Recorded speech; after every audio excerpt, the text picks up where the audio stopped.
नमस्कार। अमन study point पर आप लोगों का हार्दिक स्वागत है। आज की इस वीडियो में हम लोग उत्तर प्रदेश लोक सेवा आयोग और उत्तर प्रदेश अधीनस्थ सेवा चयन आयोग से संबंधित जो परीक्षाएं पेंडिंग पड़ी हैं उसके बारे में चर्चा करेंगे और कुछ सूत्रों से जो जानकारियां प्राप्त हुई हैं वो मैं आप लोगों के सामने साझा करने वाला हूं।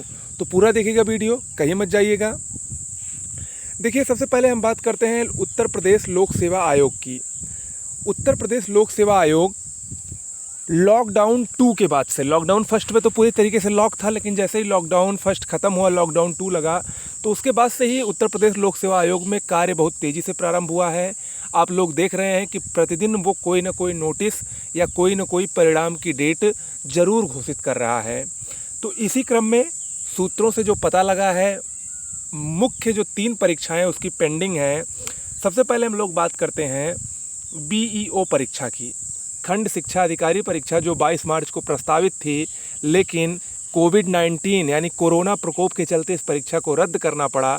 तो ये परीक्षा अब ऐसा सुनने में आ रहा है कि ये परीक्षा आपकी अगस्त महीने में हो सकती है।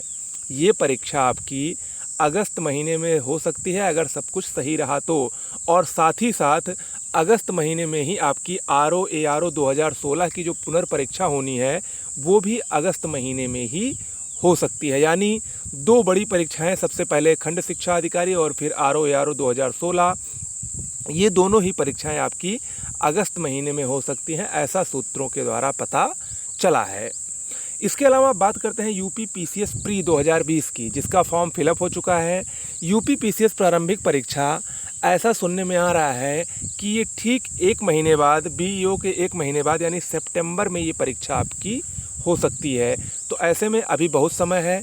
जो लोग इन तीनों परीक्षाओं की तैयारी कर रहे हैं, जो भी परीक्षार्थी, उनके लिए घर बैठे ही अगर आप लोग GS और हिंदी की बेस्ट PDF नोट्स, खासकर लोक सेवा आयोग की परीक्षाओं के लिए, इन सभी परीक्षाओं के लिए स्पेशल नोट्स है। GS कंप्लीट है, हिंदी कंप्लीट है और साथ में करंट अफेयर्स भी कंप्लीट मिलेगा।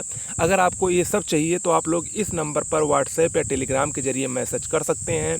वहाँ पर आपको एक सैम्पल नोट्स दिखाया जाएगा। अगर आपको अच्छा लगेगा तो मिनिमम शुल्क में इसको परचेज़ कर सकते हैं। टोटल 13 PDFs आपको अलग अलग मिलेंगी और सब कुछ अलग अलग रहेगा। हिंदी, भूगोल की 2 PDF, इंडियन और वर्ल्ड ज्योग्राफी, इसके अलावा इतिहास की 3 PDF अलग अलग, एंशिएंट, मेडुअल और मॉडर्न, विज्ञान, संविधान, जनसंख्या, पर्यावरण, यूपी स्पेशल, करंट अफेयर्स, सब कुछ आपको बेहतरीन नोट्स में मिलेगा।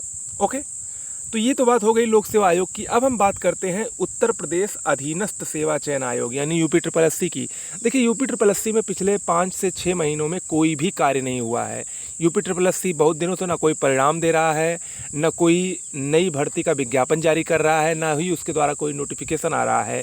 उसका मुख्य कारण ये था कि उधर उसके नए सचिव आए थे, नए अध्यक्ष महोदय आए थे, वो उसके जांच करने में जुटे थे जितनी पुरानी परीक्षाएं हुई हैं, और उसके बाद से कोविड-19 का प्रयोग और प्रकोप, और अब सुनने में ये आ रहा है कि उनके जो अध्यक्ष थे वो आउट ऑफ स्टेशन गए थे, यानी बाहर चले गए थे। अब वो लौट कर लखनऊ आए हैं।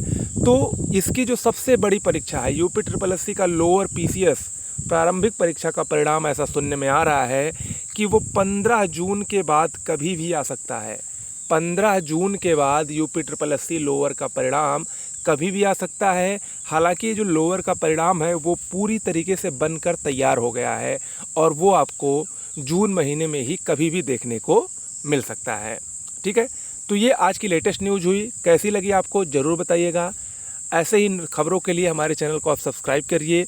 हमारे चैनल पर जल्द ही कुछ नए प्रोग्राम के साथ मैं आपके सामने आऊँगा। इसमें डेली करंट अफेयर्स, डेली रोजगार समाचार, इसके अलावा डेली GS के to the point specials topic आपको मिलते रहेंगे। नमस्कार।